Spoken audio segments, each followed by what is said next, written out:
Good evening everyone. कैसे हो आप सब। देखिए, सबसे पहले ये बता दूं कि आज फिर से हमारी वीडियो का जो मेन मकसद है, ऑडिट की तरह, जैसे मैंने ऑडिट वाले दिन आपको बताया था कि जो सीए इंटरमीडिएट वाले स्टूडेंट्स हैं उनका अब आगे ग्रुप 2 में जैसे ईआईएस और एसएम का पेपर है। और मैं मेन फोकस कर रहा हूं उन स्टूडेंट्स को जिन्होंने, यूजुअली क्या होता है कि ग्रुप 2 के ऊपर ज्यादा फोकस है, उनका नहीं हो पाया। कई बार इसकी वजह क्या होती है कि हमने बोथ ग्रुप्स के एग्जाम फॉर्म को फिल किया हुआ है, लेकिन हमारा डिसीजन ये रहा कि हमने वन को ही मेनली देना है ताकि वन जरूर क्लियर हो जाए। तो अब ये है कि अब एग्जाम जरूर देने हैं 2 के, लेकिन क्या पढ़ें। एक छुट्टी में जो देख सकते हैं या कुछ थोड़ा बहुत अगर पहले देखा हुआ है, लेकिन मैंने अपनी तरफ से पूरा हार्डवर्क करना है, जितना भी कर पाऊं पेपर में जाके। ऐसा ना हो कि बिल्कुल ही खाली बैठ कर आ जाऊं। तो बस मैं आपको वो एरियाज कहां से आप चीजों को समझ सकते हो इतने टाइम में, क्योंकि देखो यहां पर माइंड में ये बात लेके चलना कि मेरी गाइडेंस इस हिसाब से रहेगी। मैं ऐसे नहीं बताऊंगा कि आपके पास 1 महीना है कि पहले ये पकड़ो फिर ये पकड़ना फिर ये पकड़ना, ये इंपॉर्टेंट है पहले ये कर लो। क्योंकि अगर कोई चीज इंपॉर्टेंट है वो समझ भी तो आनी चाहिए। अब हमारे लिए क्या है, टाइम मेन इशू है, टाइम लिमिटेड है। आज के दिन में कुछ घंटे, कल आपकी एक छुट्टी है, बस यही टाइम अवेलेबल है। अब इतने टाइम में मैं समझ सकता हूं, है ना। मेन फोकस है इतने टाइम में मैं क्या समझ सकता हूं, बस उस फोकस के साथ आपको बता देता हूं। देखो, ये मैंने एक एनालिसिस का ओवरव्यू लिया हुआ है। हमारे पास प्रीवियस इसमें 6 अटेम्प्ट्स हैं, मई 18 से लेकर जनवरी 21 तक। लेकिन इसमें इंपॉर्टेंस वाइज में अगर आपको बताऊं तो उसमें कुछ गड़बड़ भी हो सकती है। क्यों?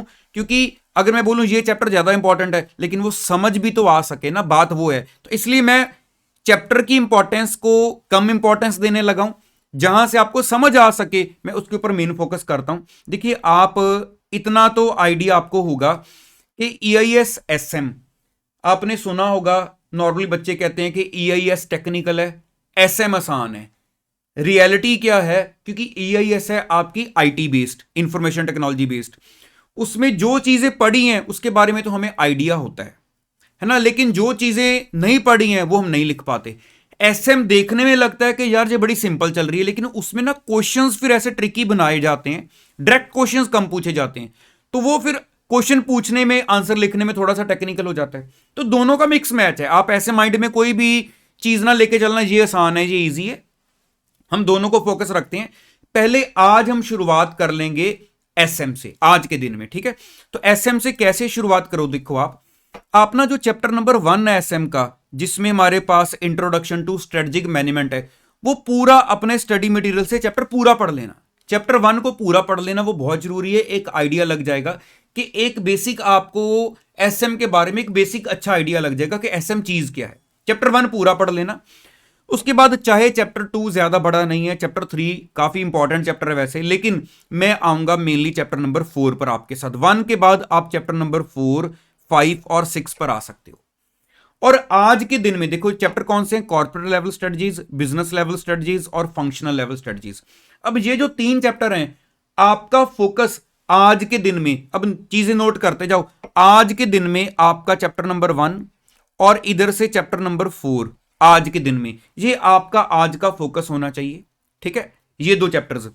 उसके बाद आपका कल सुबह उठकर चैप्टर नंबर 5 और 6 ये फोकस में होने चाहिए, ठीक है। टोटल 8 चैप्टर हैं। अब आप सोचोगे बाकी चैप्टर्स का क्या किया जाए। देखो, आपके पास ये चैप्टर्स को तो आप कोशिश करो एक ओवरऑल रीड देने की।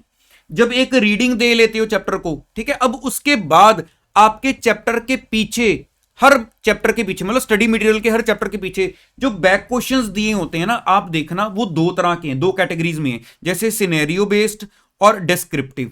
सिनेरियो बेस्ड आपका थोड़ा टाइम कंज्यूम करेंगे। पहले जैसे केस स्टडी बेस्ड समझ लो, सिचुएशन समझोगे फिर उसके आंसर में जाओगे। टाइम के हिसाब से आप उनको अवॉइड कर सकते हो। अब डिस्क्रिप्टिव क्वेश्चन उनके देख लेना जरूर, ये 4 चैप्टर्स के जो मैंने आपको पहले बताए हैं, ठीक है। उसके बाद नेक्स्ट, जैसे आपने आज फर्स्ट चैप्टर को किया फिर 4th को किया, इसके बाद ना मैंने बेसिकली आपको एक आधा ईआईएस का बताना है, इसलिए मैं कह रहा हूं 5th 6th को मॉर्निंग में ले जाना। और उसके बाद कल वाले दिन में ही आपको लगेगा कि अब मैंने थोड़ा सा एसएम को टाइम और देना है, तो आप ना 7, 8 में, 7 और 8 में, और इवन मैं बोलूंगा 3rd में भी, अगर आपके पास पॉसिबिलिटी निकाल के 3 घंटे आपने निकाल लिए, तो आप इन चैप्टर्स के इन डेप्थ ना पढ़ने की बजाय आप उसके पीछे जो डिस्क्रिप्टिव क्वेश्चंस है ना वो पढ़ने की कोशिश करना, जितना का आप पढ़ सको डिस्क्रिप्टिव क्वेश्चंस को। ठीक है, सिनेरियो बेस्ड में जाओगे तो समझ नहीं आएगा, डिस्क्रिप्टिव क्वेश्चंस को पढ़ने की कोशिश करना।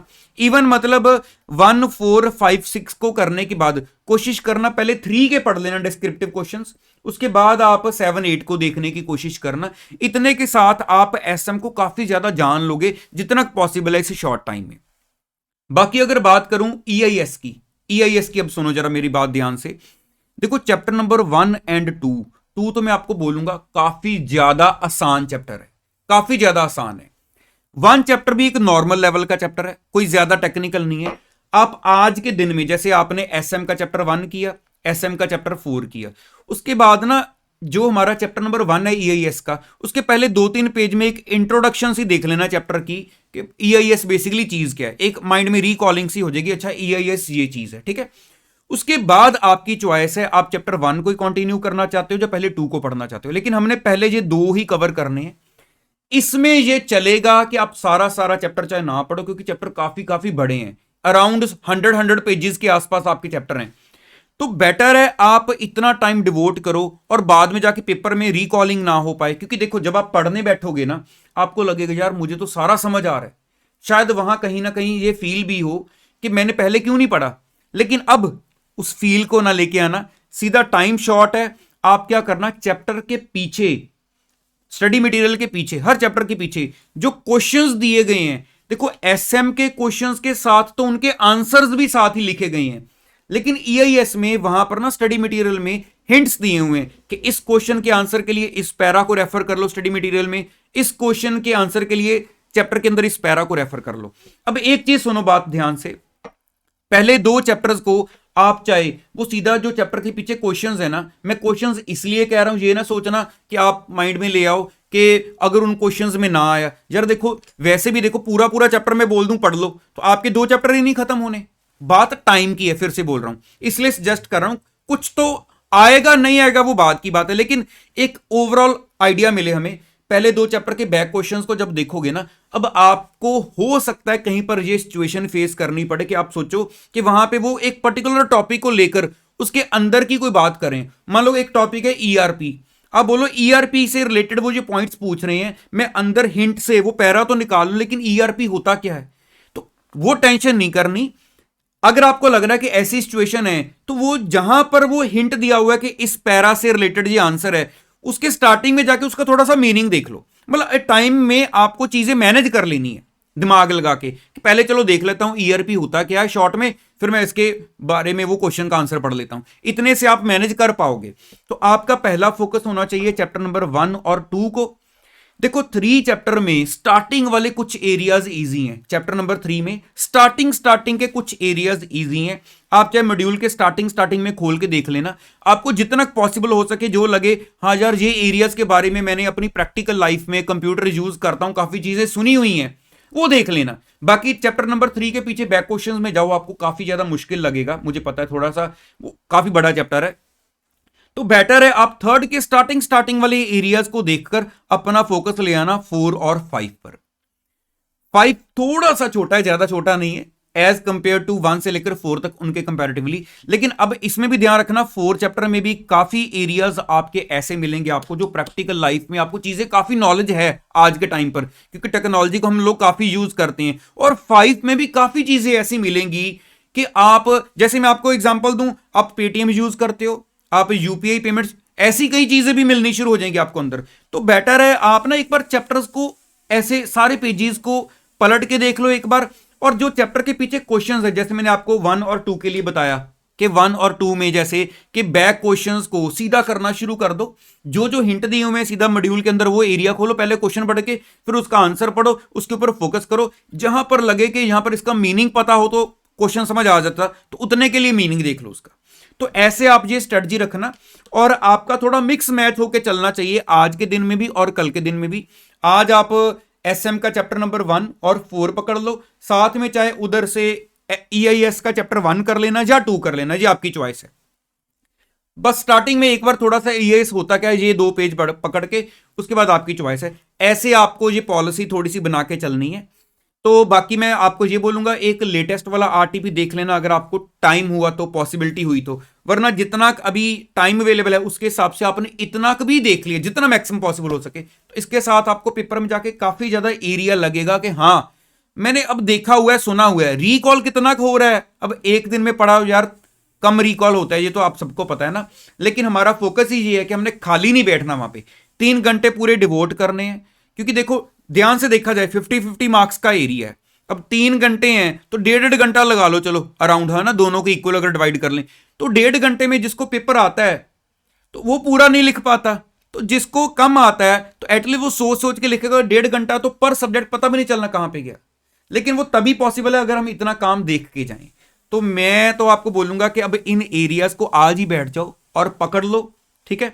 बाकी डरना मत, ये ना सोचना कि मतलब टाइम होता तो कर सकते थे, वो चीजें ना सोचना, बस ये देखो कि जो है उसमें मैं बेस्ट टू बेस्ट करके दिखाऊंगा। तो चलिए, बाकी फिर बोलूंगा आपके साथ अगले पेपर के लिए भी आऊंगा, आपके लास्ट पेपर के लिए। चैनल के साथ बने रहना, न्यू हो तो ज्वाइन कर लेना और वीडियो को लाइक जरूर कर देना। ऑल द बेस्ट मेरी तरफ से, अच्छे अच्छे रिजल्ट आए आपके। दोबारा मिलूंगा नेक्स्ट वीडियो में। Thank you so much.